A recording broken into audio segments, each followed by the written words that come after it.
Welcome, everybody, and thank you so much for joining me on this Monday lunchtime for my chat with the lovely Karen Dugdale. I will ask Karen to tell us a little bit about herself in a moment, but just a very quick introduction. Karen is a midlife mindset coach and a clinical hypnotherapist, founder of her own business, which is called Transforming Midlife, based here in Christchurch and North Canterbury. She has completed the 5-day Breakthrough Life Coaching course, an NZIBS diploma in life coaching, and also the diploma in clinical and advanced hypnosis. She also hosts the Wellbeing Woman Hour on Compass FM in North Canterbury. And if that was not enough, she's also the author of the Midlife Relief Kit, Your Guide to Feeling Like You Again, which is can I say it's an Amazon bestseller, Karen? I like to say that Let's I'll just say go with that. yeah, it's All right about up there. future pacing. Yeah, absolutely. All about having that aspiration. So, and I'm really, really excited to be joined by Karen. A lot of people who do our courses, a lot of people who are thinking about doing our courses are often in midlife. Many of us are women and navigating all of the lovely challenges and opportunities that it brings. I know a lot of people are brought to these courses perhaps because they're going through something around that stage of life, or they want to help other people who are as well. So I think this is going to be a really exciting opportunity for Karen to share with us what brought her into this space and yeah, what she's doing in her business to help other people. So yeah, let's get into it. So Karen, over to you. And what would be great is if you could talk to us a little bit about your journey, where you were in your life that prompted you to delve into life coaching and hypnotherapy and NLP and help other women. Well, thank you. Well, lovely to see so many faces. And thank you for joining us today. Really appreciate you taking the time out to do that. For me, my journey started probably about 4 years ago when all of my career it's been supporting other people. I think many women that go into coaching and hypnotherapy, we're wanting to help in some way, whether it's in a leadership role or not. And for me, I thought there's actually going to be something more that I can support women with. I've always had a very clear vision right from the get-go. So 4 years ago, when I did my first life coaching diploma, that was always a niche that I just had a real passion for. And that came out of my journey with perimenopause through to menopause and postmenopause. I really wanted to make a difference and support women as much as I could through this. So I did say my first diploma, and then I felt that there was a little bit more. What else could I do in this space, in the modalities to enhance the tools and the skills that I can share with other women? That's when I then looked at the clinical hypnotherapy and then did that course across, I think it was about 10 months, 11 months. I did a couple of courses over in the UK with some people over there and then came back and I've since done the breakthrough life coaching with you guys and the strategic NLP and the EVT. For those that don't know what EVT is, it's energetic vibrational tuning, which is not woo woo. I just like to say that it's not a woo woo subject. It's all about our energy and what we put out, and what we get back, and that sort of thing. So yeah, so it's been a journey of personal experience, but also growth in myself. I've gone through a lot of reframing, a lot of questioning of myself, and changing limiting beliefs. Which do hit us, and a lot of those come from childhood or our formative years, where a lot of them are said with love, not all of them, but a lot of them come from a place of love, and it's just how we've interpreted them. So sometimes it's just shifting some of that to make a difference. What was it like for you going through doing all this learning and all of these courses at the same time as you're kind of navigating this sort of transition phase yourself? Because there's a lot Yeah, on in midlife, isn't there? There's a lot on as there's yeah, children, there's parents, there's jobs, there's careers, there's businesses and other yeah, responsibilities. What was yeah. it like for you to actually kind of, I guess, find that time and that focus to be able to actually study and immerse yourself in these courses? Yeah, absolutely. I think the biggest thing is not to put pressure on yourself Mhm. and to give yourself permission to do it at the pace that works for you. I think certainly doing all of these courses, obviously the breakthrough coaching is a 5-day compact course, but the hypnotherapy is you can do it up to over 4 years if you want. So there isn't the pressure to do it all in one go. So that's really important. And I think, again, it's finding that balance. Again, as women, I think we're very good at juggling a lot at one go. So to think about doing something else can feel quite daunting. But I wouldn't say advice, because as coaches, we don't advise. But I think my thoughts to the group and anyone thinking about it is you can absolutely learn it in a way that works for you and within your timescales and your timeframes of everything else that's going on. Thinking about, I guess, both of those kind of modalities. So you've got coaching, NLP, hypnotherapy. How did the Mm. things that you learned, how did they help you personally kind of with Mm. navigating this kind of time of great, it's a time of change and transformation, isn't it? Yes. The first thing is midlife isn't a crisis. I know we see that everywhere. Midlife is a crisis, and it's such a negative connotation. But actually, midlife is a real beginning, which I absolutely love. But for me, studying, I went through huge growth, and at times, I'll be honest, it was discombobulating. That's my favourite word. And where I've had to really take a step back and really look at myself and think, okay, well, what do I want that to look like? Or I don't know what I want it to look like. But within the course, you get real support from your peers. And we've all got great little groups that we support each other. So sometimes within the practicing, you're actually supporting each other, asking those questions. So the coaching that I've learned through both coaching diplomas and other courses is to ask the really great questions. So if you ask the really great questions, then you can really get down to what is that block? What is that limiting belief? And then once you get there, that's where then the hypnotherapy can support by supporting the client with reframing. There might be some other work that they need to do. It might be around values, all sorts of things. But I love the fact that it's not a traditional sense of coaching. It's really intuitive. And to ask those questions, you get so deep without making the client feel unsafe or going into an area they don't wish to go. But really finding that so that we can find that breakthrough and then move them on. As you say, it's all about transformation. It's all about future pacing. So that brings us on really nicely to your clients and your practice. So your Yes. business is called Transforming Midlife. What kind of clients do you work with? Who Yeah. would be, a typical kind of person who would come to you for your help? Sometimes it's about finding confidence. I think with perimenopause and going into that menopause, one of the symptoms is losing some of our confidence. Um, Also, identity shifts. And again, that might be through our roles changing, where we maybe say empty nesters, we've got parents that we're looking after and supporting, or it could be a loss, whether it's a partner or going through a divorce. So there's lots of different reasons as to why a woman would like to have some help. Just really, sometimes it's just recalibrating and just resetting and going, okay, this is me moving forward, but what does that look like? And sometimes it's hard to navigate that yourself. And it's always great to have somebody else that can ask those questions to help move you forward. And where does the hypnotherapy come in? Because in my head, I'm kind of thinking, as you say, there are so many things that happen in midlife connected to perimenopause Mm. and menopause. Some of those are more emotional or mental or perhaps energetic, whereas there's others that are primarily physical. And I think often they get quite a lot of the attention. But Yes. how do the two things, blend together? And when you're working with a client, do you have a client who comes to you just for coaching or just for hypnotherapy, or how do you kind of, yeah, Yeah. how do you sort of Yeah. integrate that? Absolutely. Well, first of all, it's the client's choice as to what they're comfortable with.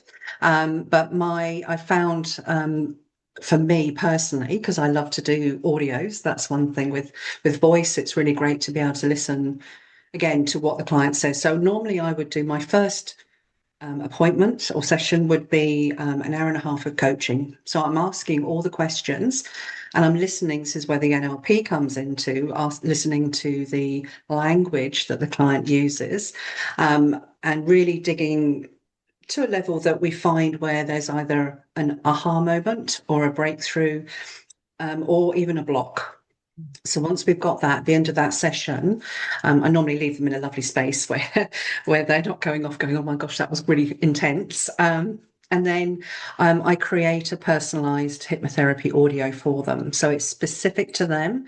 It's specific to what we've discovered to help them move forward to the next step. So I will then send them that. And it's normally a good week or 2 weeks before I see them again, because I really want them to listen to that audio to really sort of cement some of the work that we've done in that first session. And then the subsequent sessions will be a bit of coaching and some hypnotherapy. So it might be just some tools just to help nudge to the next step. What are some of the issues that you see clients coming with that hypnotherapy is just like, just works really, really well for? Yeah, the biggest one is sleep. Mm. I think for a lot of women in this transition, sleep often evades us. It could be to do with night sweats. It could be just overthinking. It could just be popping to the loo about 100 times a night. And the covers on, covers off, covers on. So for me, I've found I've created a sleep program, which is again super simple. They just listen to it as they're going to sleep. If they fall asleep, that's absolutely fine. The subconscious is still working, and they find pretty much instant relief. So they make that part of their sort of bedtime routine. If you miss a night, don't stress. It's life happens. So yeah, they find that. So then they're starting to get their sleep back. And I think when we get our sleep back, we're not as tired. We're not feeling as negative. So when we're tired, we pull in all these negatives just because, you can't see the wood for the trees sometimes. So sleep is definitely one that is incredibly powerful with hypnotherapy. You've got weight loss as well. So I'm just sort of currently working on a program. Weight loss is challenging because a lot of it comes from beliefs. So there's a lot of things out there that go, do this and it will all be fine. But actually, if you've got a belief sitting there that's not going to budge without some extra thought and care around that, then that's why we get into this procrastination, or it doesn't satisfy us and losing what we need to do. So yeah, there's so many things I could list as long as my arm, which is wonderful. Yeah, yeah, but it sounds like hypnotherapy. I mean, it's a very versatile skill set. It can help with so Yeah. many things, and I guess it helps with a lot of those things that have, like you say, they've got that crossover between the mind and body. So, Yes, as you say, if you're not sleeping, yeah, kind of that's a physical thing, but then it's going to have all sorts of yeah, other, knock-on absolutely. effects. Yeah. Yeah, And yeah, the biggest thing to say is that if anyone doesn't do hypnotherapy here, or is thinking about it, you are completely in control. I think that's one myth that I try and do a myth bust around hypnotherapy. The client is always in control. So there's no people go, oh, I don't know about messing with my mind and scrambling. So I imagine that I've got a whisk and I'm whisking the top of their head. You can't take away memories. You can't put things in that didn't happen. That we are working basically with things, limiting beliefs, but actually just reframing it so that so the subconscious is seeing it as safe and it's seeing it as a positive, and then they can move forward. Yeah. yeah, yeah. The other question that sort of springs to mind, Karen, is when your clients come to see you, are they coming in to say, Karen, I want some life coaching, or Karen, I want some hypnotherapy? Or are they just coming in to see you as Karen, help me using whatever tool you've got at your disposal? Yeah, predominantly that. Karen helped me. I send out quite a robust intake form. So I'm really trying to ascertain at that level what's going on for them and what's the most important thing for that moment in time. And then, as you say, and then as we work together. So again, some people do a discovery call. Some people want to have that chat, and other people just go, no, just put me in. I need to just get it out, and Yeah. this is what's going on. So I'm happy to meet the client wherever they need. Yeah. Yeah, it's probably very individual to each client, but do you have a typical, when you take on a client, do you see them session by session, or do you say, okay, we're going to see each other for 3 months or 5 sessions or 7 weeks, or Mhm. how does it work like that? Yeah, I mean, every coach is different. I've just found with combining the coaching and the hypnotherapy, put my teeth in, hypnotherapy together, it's a very powerful combination, and you get a lot of transformation quite quickly. So I tend to work on either 3 or 5 sessions. But again, it's down to the client. If they just want one session and just to see if it's for them, absolutely, that's fine. But to get that real, and they will see some breakthroughs and change within that first session, but to compound it and to really make it work and stick, I would say a minimum of 3 sessions. When you were navigating your own sort of perimenopause, menopause journey, was Mm. that kind of before you'd started to learn a lot of this stuff for yourself? How did you Mm. not cope, that's the wrong word, but how Yeah. did you kind of, what tools did you have when you were sort of, when you first dawned on you that this was what was happening?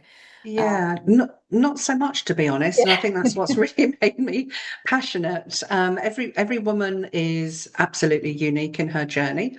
There'll be no two women the same, and whether you've had going through menopause because it's an early one because of surgical menopause, or whether you've sailed through perimenopause with no symptoms, or you've just been completely floored by it. You say everyone is different, so no comparisons. But for me, there wasn't as much around, or I wasn't aware of it. So maybe that's a better way of saying it. I wasn't aware as much as what was available. So that's why it's been really important to me to have these tools so then I can support other women. So it's not quite so, or just to make it easier, really, I Yeah. think. Yeah. And what's that like for you, on a day-to-day basis now when you are able to Mm. use your, it's your personal experience, but all of these tools that you've Yeah. learned to actually Yeah. make a difference to women who, are struggling, like perhaps you were Yeah. struggling. What's that like? And yeah. I love it. In a short word, I absolutely love it, and I don't really feel it's me per se doing the work. It's just a joint journey together. And even though someone's coming to me, I'm still getting masses of benefit from that as well, from in my learning, in my growth. So it's a win-win for both. I don't think you ever stop learning. And I'm constantly finding new things and learning new things that I can bring in as tools for my clients. So it's a journey together. That's how I like to see it without sounding too fluffy. Yeah, yeah. And one thing that I often talk to people about when they're thinking of doing life coaching or hypnotherapy or whatever it may be is this idea of people finding their perfect clients, finding their Yeah, niche. yeah. It sounds as, did you have this in mind when you started um, learning everything, but also how has it evolved as you've gone through with what you've learned? Yeah, I had a very clear vision from the get-go, Yeah, and so that's helped me how I target women. There's still a lot more I need to do, and I'm still learning certain things. And again, that's something again through both of these modalities, you learn your source code yeah, and what you're good at and what isn't in your wheelhouse, which is fine. So it's finding those people who it is in their wheelhouse to collaborate with or to help. So I'm still in a massive growth phase even now. Um, and I've completely had a midlife moment and forgotten the question. So there we go. yeah. And So you're going to ask me what the question was, weren't you? No, no. yeah, What it was, sorry. I said, how has your idea for your Oh yeah. your practice and your business, how has it Yes. evolved as you've gone along? Thank you. Thank you. How's it? I think the target market has stayed the same, but I'm learning more and more about to how to reach women at a level that they want and what they yeah, maybe what they want and not necessarily what they need, but that is definitely a growth for me in finding the best way to reach my client.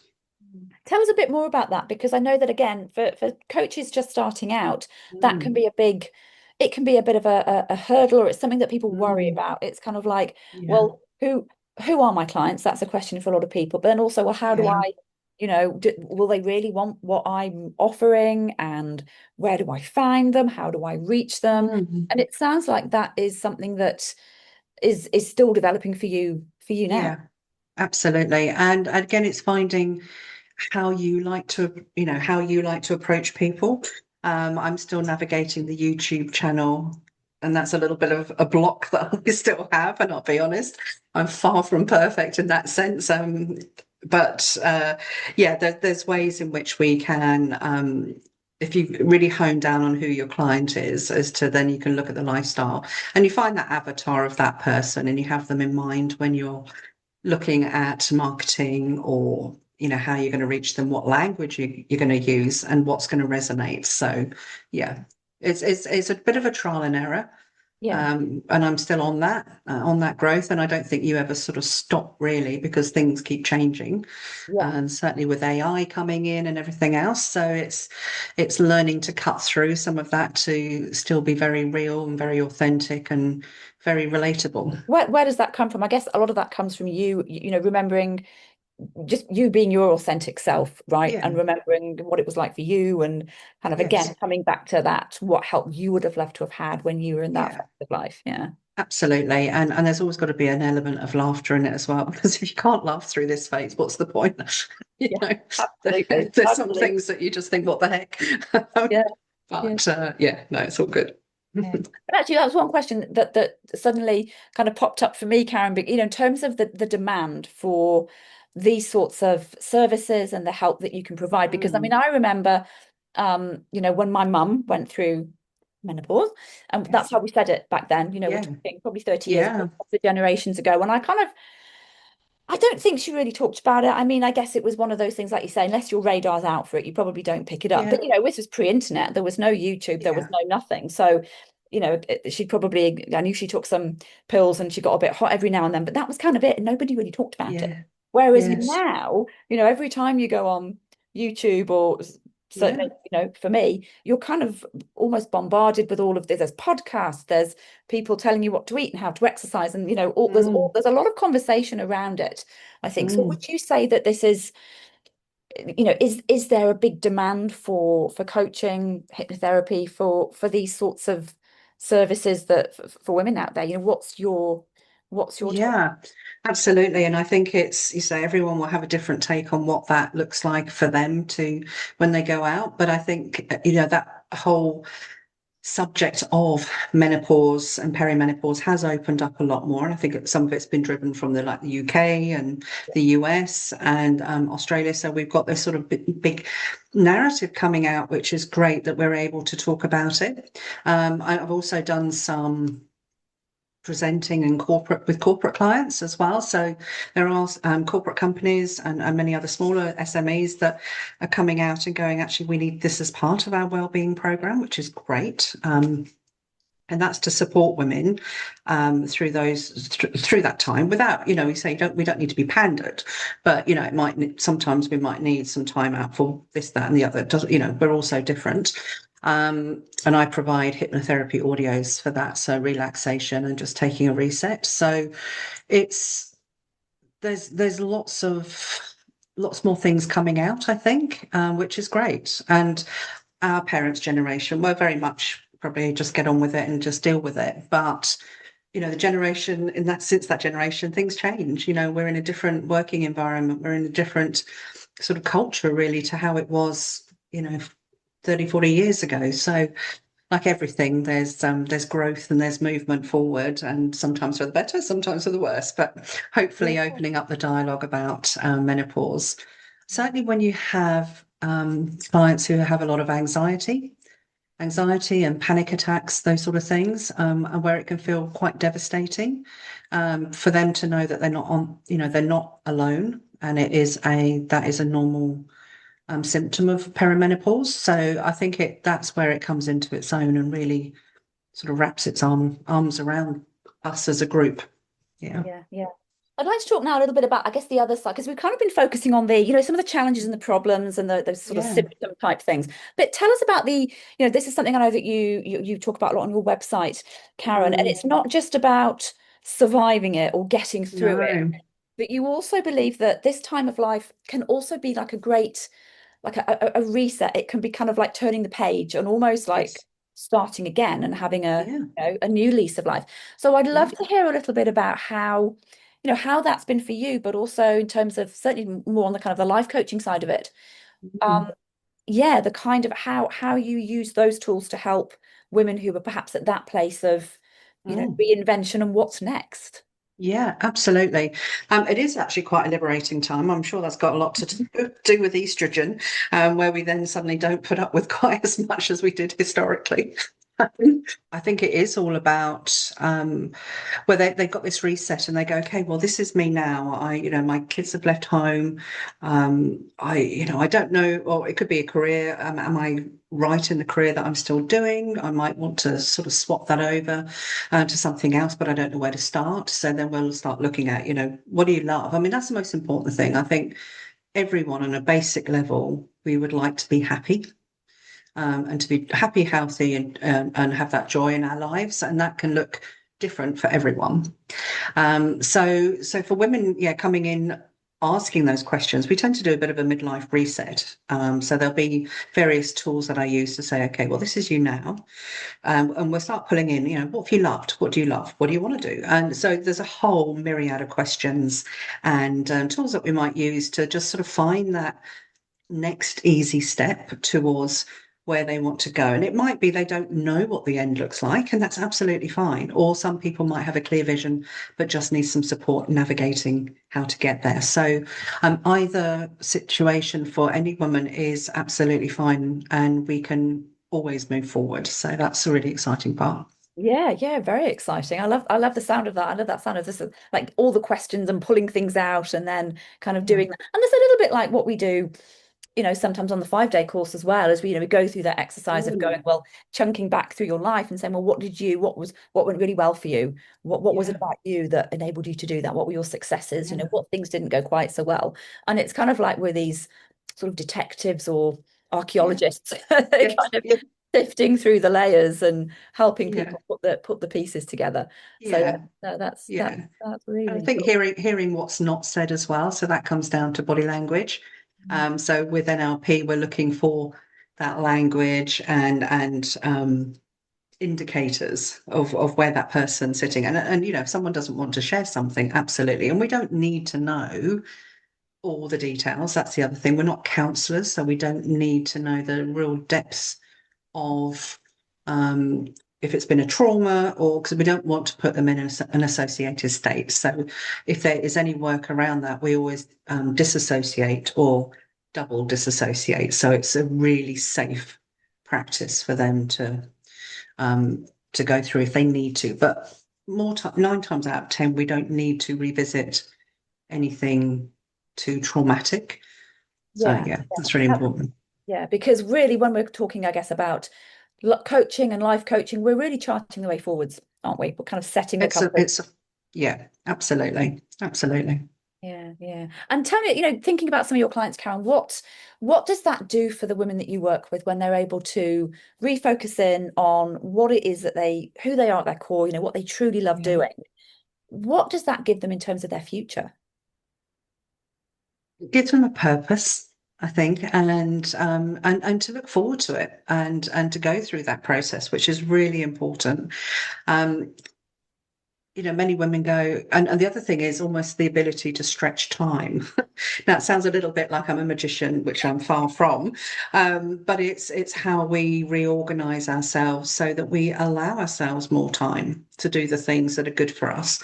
Because a lot of the time, women, I'm going to say that in a general sweeping statement, we're very used to putting everybody else first, whether it's family, parents, work, everything else, and often we don't look after ourselves in the self-care, and it is so important. But again, I think that's a little bit around where we almost are made to feel a bit guilty having our own time. So I think again there's this movement of actually this self-care, this permission to do something for ourselves, and that's really empowering for a woman. And certainly I think with also the hormonal shift as well, we step more into that power. So it's a combination of things. Yeah. Yeah, yeah. I'm loving this concept of stretching time because, and I kind of know what you mean, and Mm, but tell us a little bit more about that. Is that kind of a life coaching technique, a hypnotherapy technique? yeah. A blend of both. I've just got one lovely client in mind where incredibly talented woman, lots going on, parents looking after, etc., etc. And again, it was coming back to that self-care.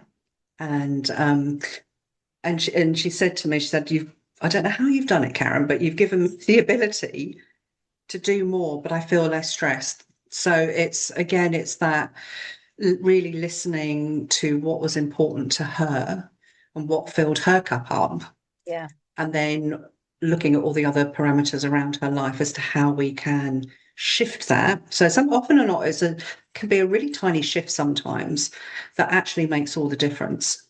Mm. So yeah, I don't know if I've got necessarily a technique per se, but for me, it's really listening to what the client is saying and Yeah. to understand what's really important for her. Yeah. And then working out how we can incorporate that into her life. Yeah. Yeah. In a way that doesn't like, give her another thing to do, Oh, but we in do kind not want to add to the to-do list. No, no, no. no, but filling your own cup is not adding a job to the to-do list, is it? Not at As all. you say, it's actually going to replenish you and help you to Yes. um Yeah. mm, Yeah. And it's like the affirmational work we do. It's when people think of affirmations, you think, oh gosh, I've got to say it every morning. I've got to look in front of the mirror. I've got to say, I'm great, I'm wonderful, I'm a powerful woman, all these things. And for some people, yeah, absolutely that works, and that's wonderful. But for most, it's that you've got this big disconnect of what you're saying to what your subconscious is telling you. So that's when we start building in belief bridges and the belief affirmations that might be we do them in chunks to move you forward, but it's not something that you're not going to believe, because if our subconscious doesn't believe it, then it's not going to work.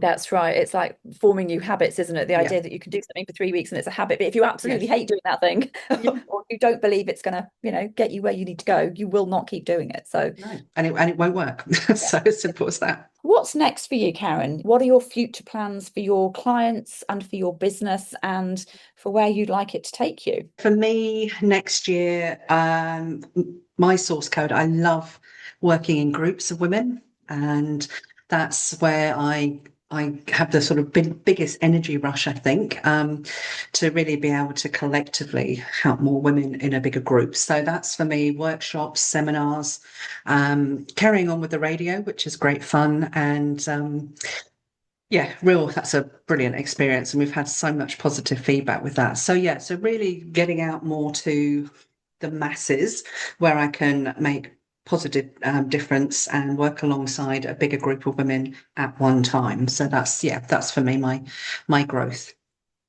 Very exciting. So moving Mm, perhaps from a one-to-one model to more of a one-to-many where you're, yeah, yeah, as you say, you're spreading your message and you're reaching people, impacting yeah, people at yeah, scale, which is very cool. absolutely. Absolutely. I've just seen Helen's just, Yeah, Helen's got a uh, great question. Shall I what read would it out? be, please What, do. yeah, so Helen is asking a very good question indeed. What would be the most complex challenges you come across with women experiencing menopausal challenges, and how do you respond? Mm. Very good question, Helen.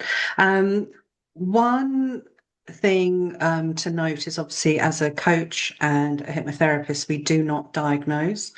So that is really important that anything that comes up that is medical in nature, I always well, I have a medical disclaimer anyway, but I always sort of suggest that they go back to their health practitioner, medical practitioner, just to check that out. So my most complex at the moment, I've got a absolutely lovely lady I'm working with, but she's got a lot of depression, and she's had lots of different challenges over the years.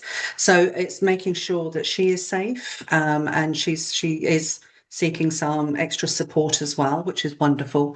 But being able to support her in a way that meets her where she needs to be met. So again, it's really being mindful um, that some of these can cross over with medical things as well. So I think that's the most important, and that's the complex bit, is to work out, whilst we're not medical practitioners, we don't diagnose, but to sort of, in our experience, to see if this is beyond what we can support the client with. So that for me is probably the most complex. It's just sort of understanding that. And I guess a lot of that comes from your, as you say, you do a very detailed intake form. So Yeah. you're doing a lot of information gathering and asking a lot of questions at the outset so that Yes. this isn't going to come as a surprise, right? So that, because again, a lot of people often ask me, well, where do I start with the client? Is often one question, but also Yeah. how do I know who I should and shouldn't work with? So tell Yes. us a little bit about that process for you Karen? Yeah, so I mean, the intake form's as much for me as it is for the client to navigate what they are seeking support for.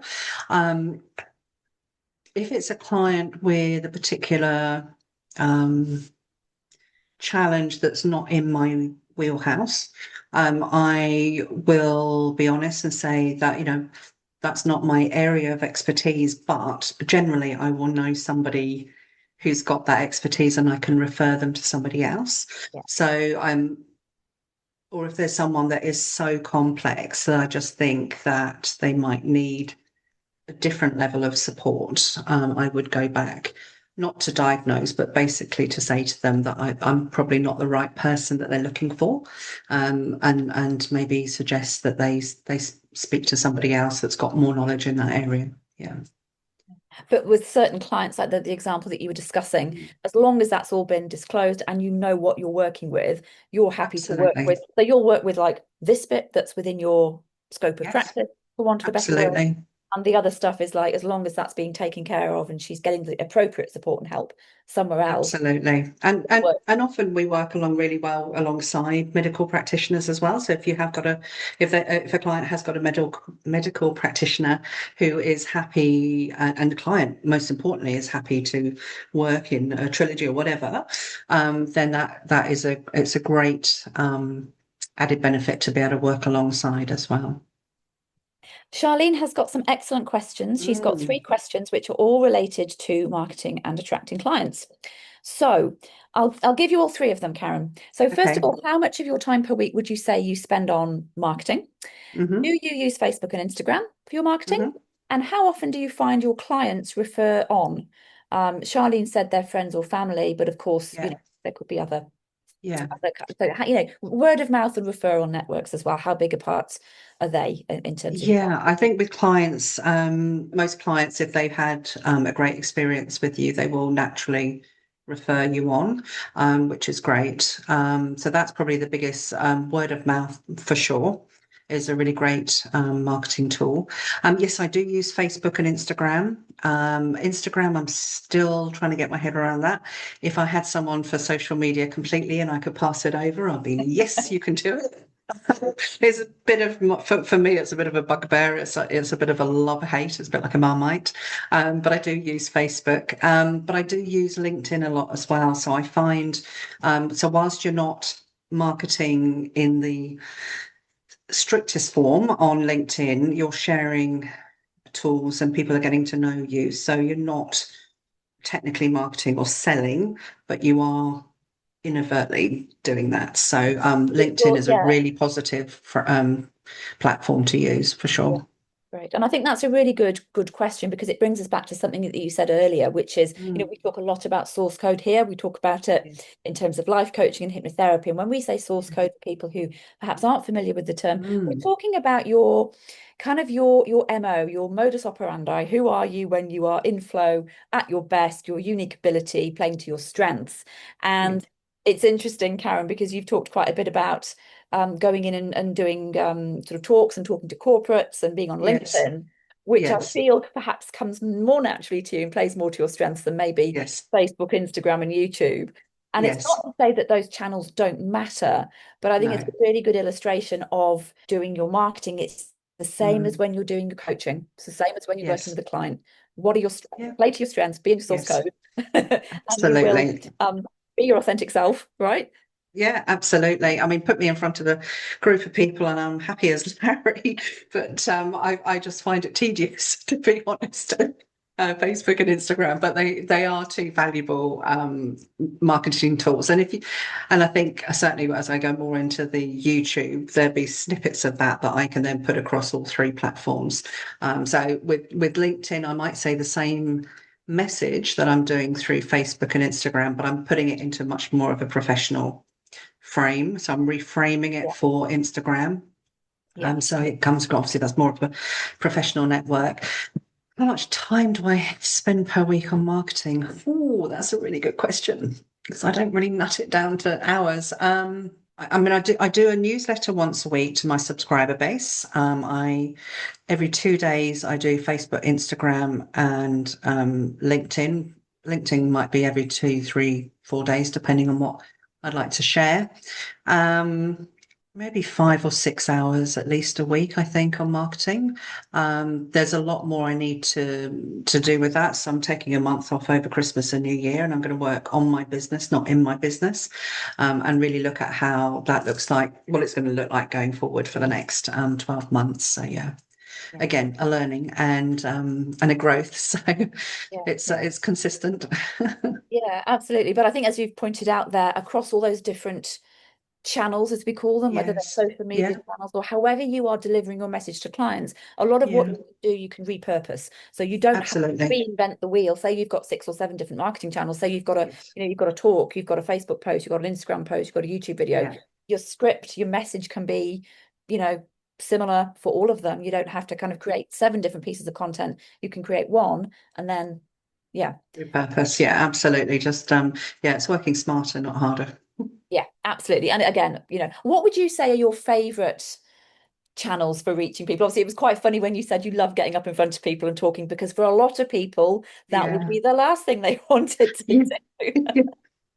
Probably my favorite channel, if you're looking at social media, would be LinkedIn. I think, yeah. I think you can have more fun with that than you realize. I think, and what I had a mentor. I don't know if anyone, actually, I don't, I'll share this anyway, but there is a company called Mentor Walks, as in Mentor, Mentor Walks, and it's all around the country. But I really recommend going to those. I've had two awesome mentors when I've gone on a walk, and they've both really delivered some great, valuable advice. How do you ensure you are okay yourself and on point Yes. when working with clients, particularly those who may press your buttons? Yeah, absolutely. I've got very good at disassociating myself. So I don't absorb sometimes maybe what's coming at me. And that's not that I'm not caring. I listen and I care and I deeply, but I don't take on board their energy and where they're at. So that is really, for me, that's one of my strategies. But also I do practice what I preach. I do meditate. I do a bit of journaling as well. So I do reset myself sometimes with breathing as well. So that breathing is so key. Sometimes just to reset and close our eyes. And I do prioritize my self-care as well. So I have learnt, and again, that's been a learning process to go through and go, okay, if I want to go and read a book for half an hour, I'm going to do that. I'm going to give myself permission to do that. It's okay. So yeah, I've got a lot better in the last 4 years at doing that. Great questions, guys. Keep them coming. Mm, Um, Karen, I just was going to ask, and this question's popped into my head from nowhere, but thinking back over the last 4 years, if you hadn't gone yeah. on this path of Yes. learning, life coaching, hypnotherapy, NLP, all of these amazing tools, how how different do you think your life would be? What do you think you would be? What do you think you'd be doing? I probably would be in the space of supporting people. So I've done some more in latter years contracting roles with not for profit and some corporate roles as well. So more in sort of communications. Um, I probably would still be contracting, so I actually quite like the variety of doing that. I just feel I've grown so much. I feel I found my tribe. I know that sounds terribly cliche, but that really fills my cup up. So I've got some wonderful groups of women that I converse with, and we catch up and coffees, and even online. I'm part of a menopause nationwide group. So there's 26 of us. Where we're supporting women collectively. So there's some really exciting things coming up next year that we're doing, working together. Um, so yeah, I think I would. My life wouldn't be as rich as it is now, and I'm still learning and I'm still growing. But I'm loving what I'm doing. I really am. I feel it is that cup being more filled where it wasn't as filled as before. Yeah, yeah, and you're Sounds a bit having new agey. no, I love it. And it's also, we talk a lot about the ripple effect. So, It is. you'll go out and help even one person, and then that person will go and help all the people around them, and that, these ripples spread out. And Yeah. that's, you're a wonderful example of that. in Yeah, action. I love it. Yeah. And you're saying we all do that in our own way. And I think the biggest thing, one of the biggest things which can be so where women self-sabotage so much is comparing ourselves to others. And and the confidence boost as well. And I know when I first came into hypnotherapy, it's funny how you're met exactly where you need to be met. Because my biggest thing was, well, I don't have a psychology degree. I would have liked to have done one actually, but that's beside the point. And you know, I'm not a psychologist, I'm not this, and I'm not that. All the, you know, that I could hear the language when I'm saying I'm not this, I'm not that, I'm not.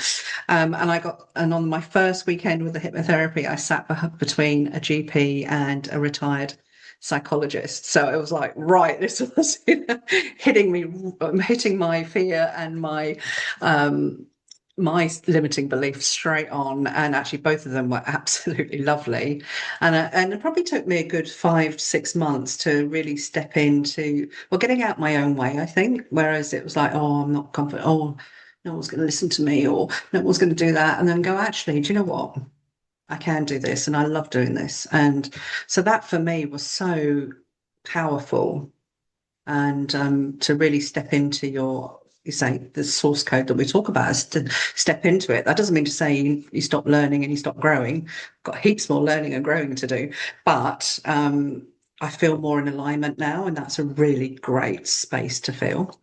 Yeah, and things flow a lot easier, which is really lovely. That's amazing. And like you say, you know, there's always more learning to do in terms of there's always something else you can put in the toolkit. There's always Yeah. somebody else you can learn from as well. I Oh, mean, I know, totally. uh, you know, people who come on, I think more so the life coaching course, you know, a lot of people say, well, look, I've done because they're lifelong learners, you know, they're curious about Mm, the world and about people and what makes yeah. people tick. And they're always like, well, I think I might know quite a bit of that, or I might have learned it in the past, but they know that if they come into that space, that room, Yes. at that time with those particular people, they will Yes. learn something new. And I think also my appreciation for collaborations. I think again, I think this is a thing that we're taught that you have to be better, you have to go forward, and you can't work with competition and that sort of thing. And actually, it's really freeing when you come out of that mindset to go, actually, there's people that I can work with and collaborate with.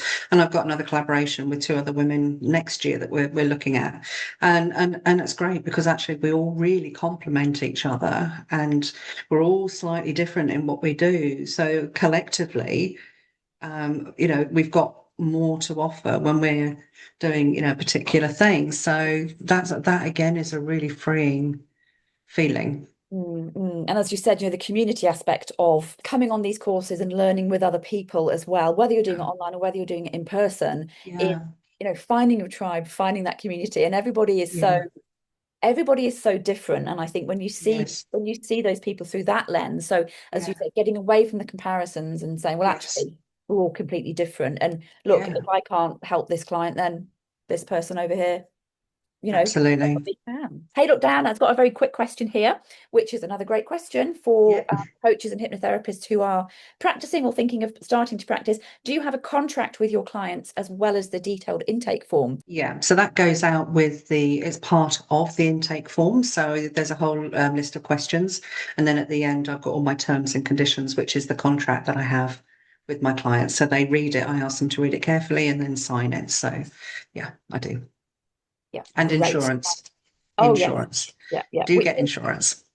Which is optional, but highly, highly, highly recommended. Yeah, I'd say yeah, if you're going to yeah, be doing this, yeah, yeah, so, and professionally. And in terms of things like intake forms and contracts and agreements and those sorts of things, I mean, obviously this is something, there's lots and lots of information out there on the internet, but yeah. again, this is something that you can help kind of thrash out while in the process of, of coming on these courses and learning. And Absolutely. Yeah, like, absolutely. well, you and I and Ed Karen are going to be perhaps putting our heads together and thinking about some sort of workshop or course or certification for people who want to specialize and work in this space as a coach or as a practitioner. And so that is something that may well be coming your way next year. So if you are interested in finding out more about that, or if you are, look, if you've done our life coaching course and you're interested in hypnotherapy, or vice versa, or if you haven't done any of our training yet, but would like to, then I am popping my contact details down here as well. So please feel free to send me a message and yeah, we can give you some more information yeah, help you take the next step. And So thank you to everyone who attended today. It's been really lovely to be able to reach out and catch up. wonderful. Thank you so much for your time, Karen. It's been an absolute pleasure. I could It's a chat to you. pleasure. Thank you. Yeah, thanks everyone for coming.